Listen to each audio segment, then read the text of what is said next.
Okay.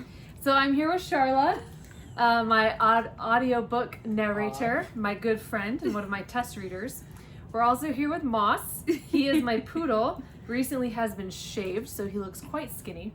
But he is a snuggler. As you can see, I'm literally holding his head right now. But he'll be joining us, seeing as he won't cease snuggling without lots of barking. So he is here. Yeah. And we're gonna do a little Q&A back and forth. I'm gonna ask Sharla questions about what it's been like recording an audiobook for the first time, a little bit about her acting experiences. Oh, okay. And she's gonna ask me some questions as well. Yeah.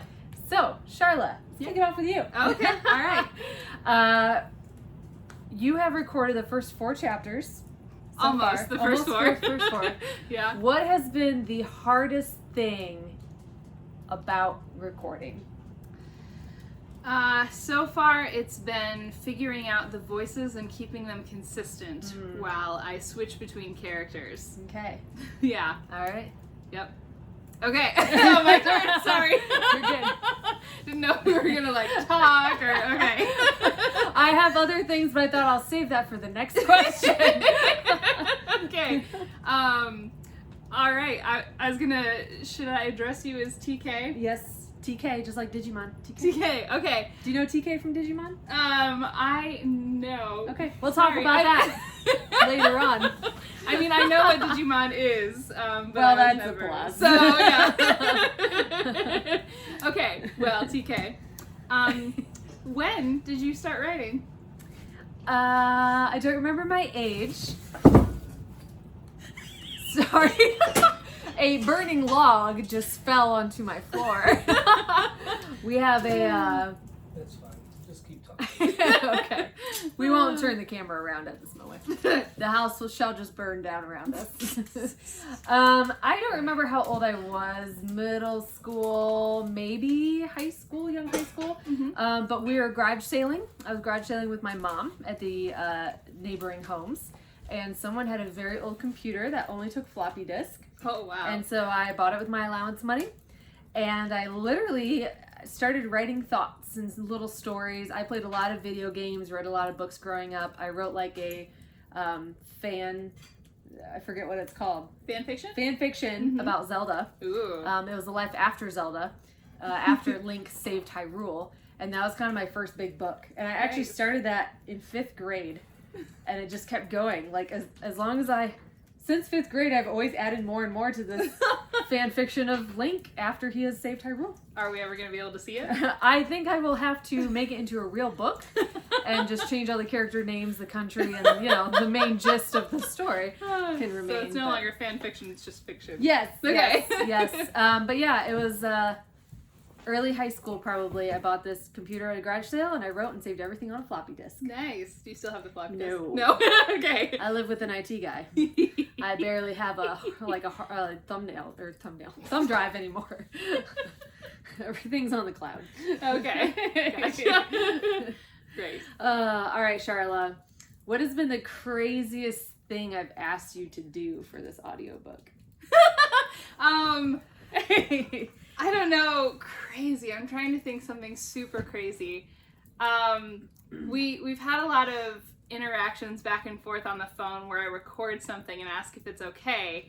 And the other day I was trying to ask how to pronounce AGH.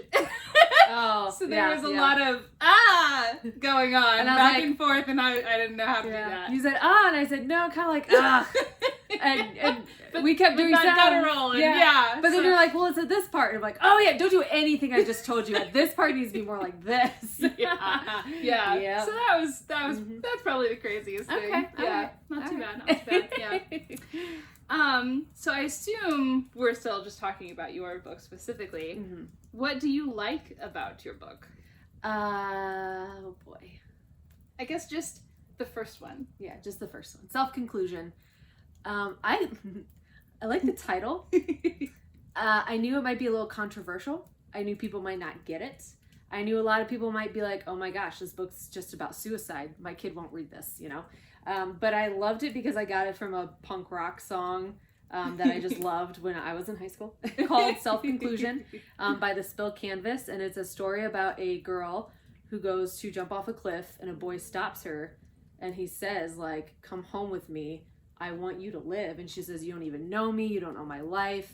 And he goes, I don't care. I want to save you. And, sorry, Moss is dreaming down here. And the girl says, okay, but if you put one foot out of line, like, that's it. I'm coming back. I'm going to kill myself. And he says, it's okay, because 10 minutes before you got here, I was going to kill myself too. And so it's kind of the story of two lost people saving each other. But I loved that story. I love the title of the song. I love that it's not, the word self-conclusion means so many different things. In the book, it's about dying to your old ways. It's about dying to your unhealthy self and turning into the person you were meant to be. It's about learning not to rely on your own feelings, the way you see a situation, but learning to find the truth in a situation to know what's really going on and the truth around you. Mm-hmm. So that's not what I was going to say. I was going to talk about my characters. Like, I want to ask more questions out of that now. I mean, we can. We can do whatever we want. Well, I would just wonder out of that, do you have other things in the book that you think relate back to the song that you based the title on? Self-conclusion. I mean, if you want to know the gist of these two songs, listen to the Spill Canvas, which is kind of sad because I feel like I just stole stuff from them. But I mean, hopefully, if anything, I embellished on the beautiful work that they did. But there's another song, Natalie, Marie, and 1cc. And that kind of explains the ending of the book, which I don't want to talk about. Go listen to the Spill Canvas, the song Self-Conclusion, and the song Natalie, Marie, and 1cc, because those are, I mean, I almost put lyrics at the beginning. People, authors put poems or lyrics at the beginning. I almost did that, and I was like, but that just gave away the whole book. So I didn't. But music has been a very inspiring part of this, and that artist in particular. Yep. Okay. Very cool. Mm-hmm. Okay. I want to talk about it, but I don't want to give everything away. We'll have to have a video of just spoilers. Where we just talk about everything, every spoiler that's out there. Oh, that was so good. You'll have to read book 3 first. True. All right. Okay. Sharla, you have done a ton of acting. You've been on stage. You've done voice work for many other things. You've done video work. You've been behind a camera. What do you feel has prepared you most for tackling an audiobook for the very first time? Probably my theater degree. Okay. None of these, she doesn't know any. I'm just coming up with these questions off the top of my head, so kudos. Look at her, like, she took an improv class. That's how she gives these answers on the spot. It's true. I hated improv, though. That's the funny thing, is I really don't like doing improvise things very much, because then I can't prepare. And I love theater because you can prepare for months and months before you show it to an audience. But I would say shout out to Dr. Katie and her class, Voice and Movement. Katie Wampler. Because that was a class that really helped me learn the different things that I could do with my voice, and I'm kind of resurrecting the things that I learned to try to figure out how I'm going to make each character sound slightly different. Nice. Katie Wampler. Let's talk about her for a minute. Okay. For our IWU fans listening in. That'd be Indiana Wesleyan University. Yes. Where we both graduated from. Yep. What I learned from Dr. Katie the most, I hated. Like, I couldn't stand it, but I learned the most from it. And it was learning to slow down, to do warm-ups, to do meditative things, like her warm-ups before shows. And, the cast and the crew all participated usually in these warm-ups, but it was to stop, to think, to be, and not just warm up your body, warm up your vocal cords. All right, let's go do it. Like, she took time to get you out of your day, out of the situation you've been in, out of your mindset, and into what was coming. And I hated it because I like fast pace, I like change, I like new, I want to always be going. She made me stop, slow down, get in the right spot. And it's so good, it's so healthy, especially for people before they go on stage, especially if you're tackling a very complex character or show. Oh, but I hated it. But it was so good. What did you learn the most from that class in particular, I guess? Oh, That's a hard question. It was also years ago. Yes. We're Just- old farts Yeah.